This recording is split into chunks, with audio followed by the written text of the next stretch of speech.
जैसा कि विदित है कि इस बार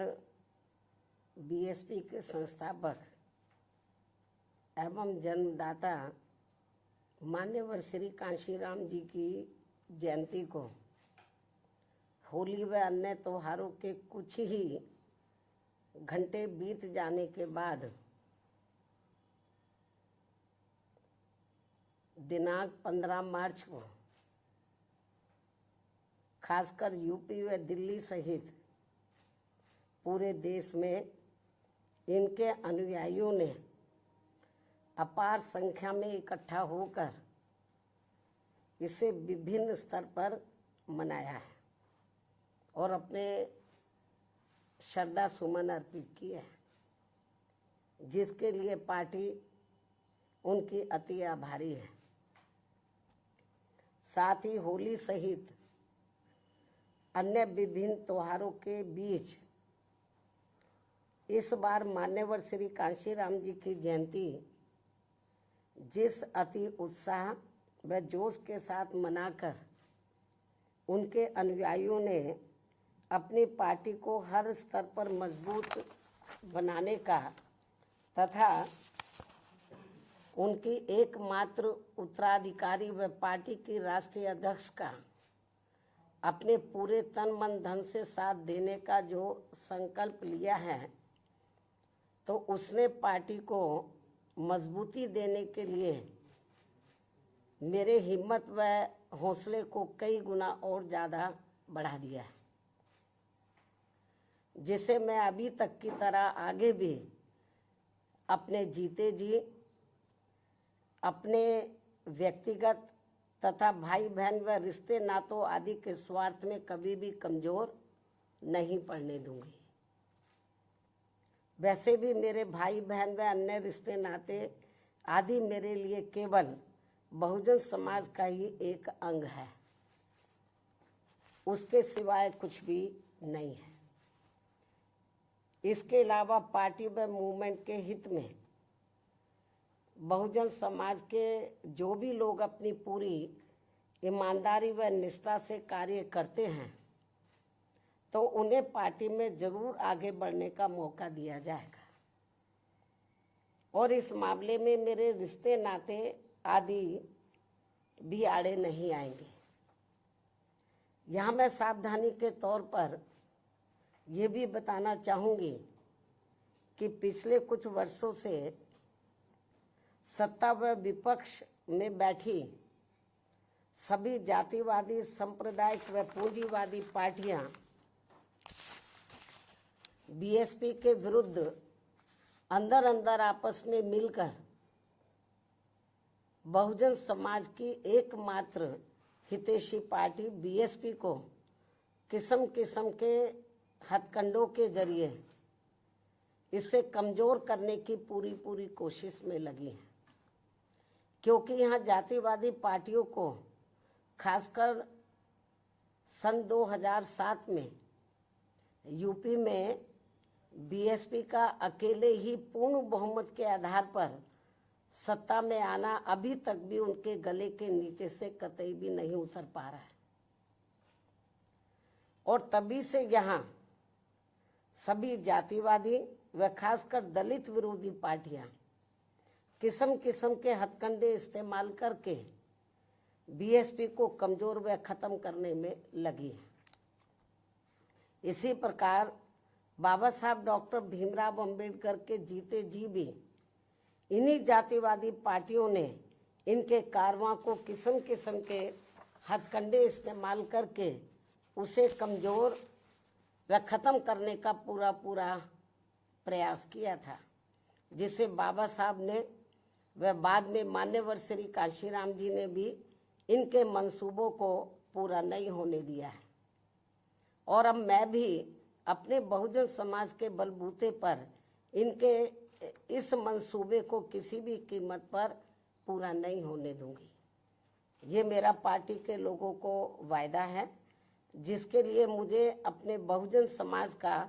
हर स्तर पर साथ मिलना भी बहुत ज़रूरी है। और अच्छी बात यह है कि बहुजन समाज पूरे तन मन धन के साथ अब मेरे साथ खड़ा है। अभी भी खड़ा है। इतना ही नहीं बल्कि दलित व अन्य उपेक्षित वर्गों के लोगों को ये मालूम है कि ये लोग यूपी में बीएसपी की पूर्ण बहुमत की सरकार बनने से पहले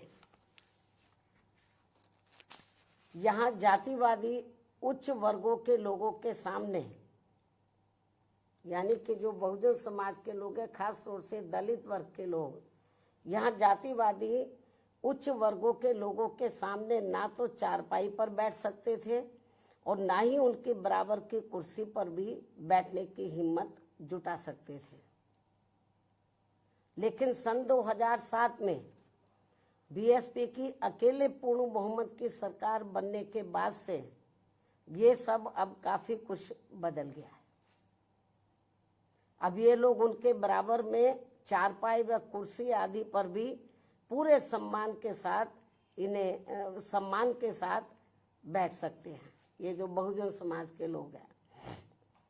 यही है वास्तव में यहाँ सही सामाजिक परिवर्तन।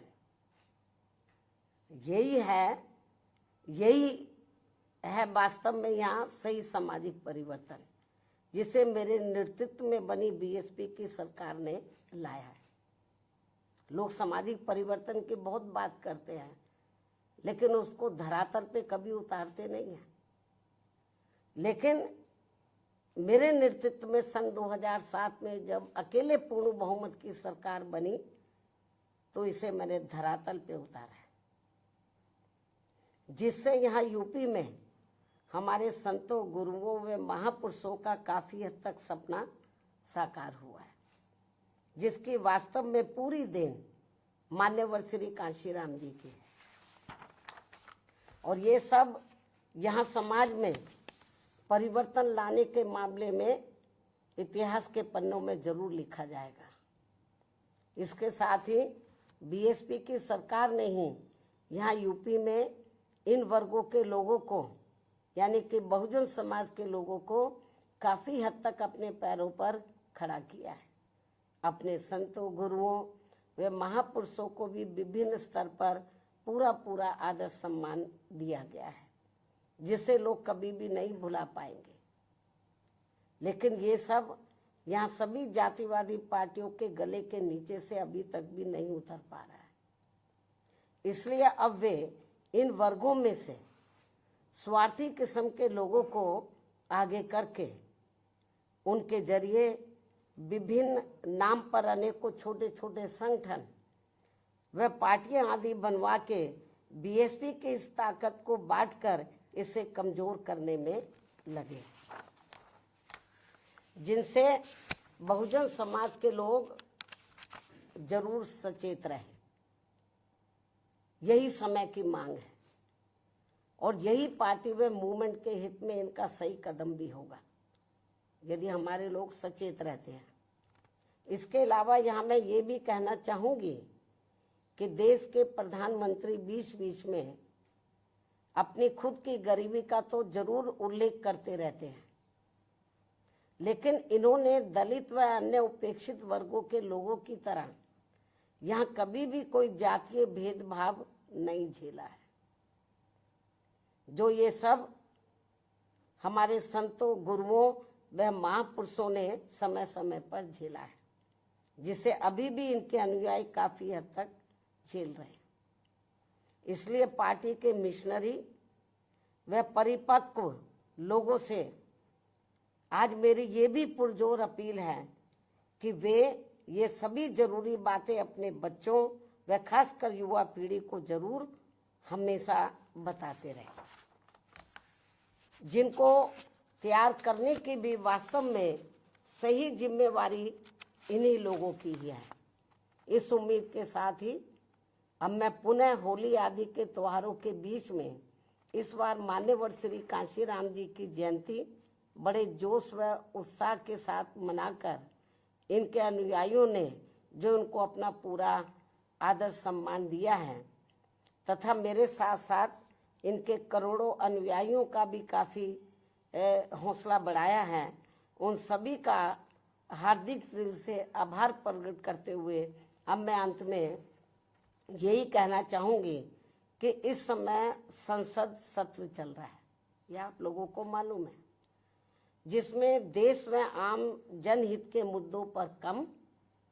बल्कि अपने अपने स्वार्थ में राजनीति करने पर ज्यादा जोर दिया जा रहा है, जो ये अति चिंता की बात है। साथ ही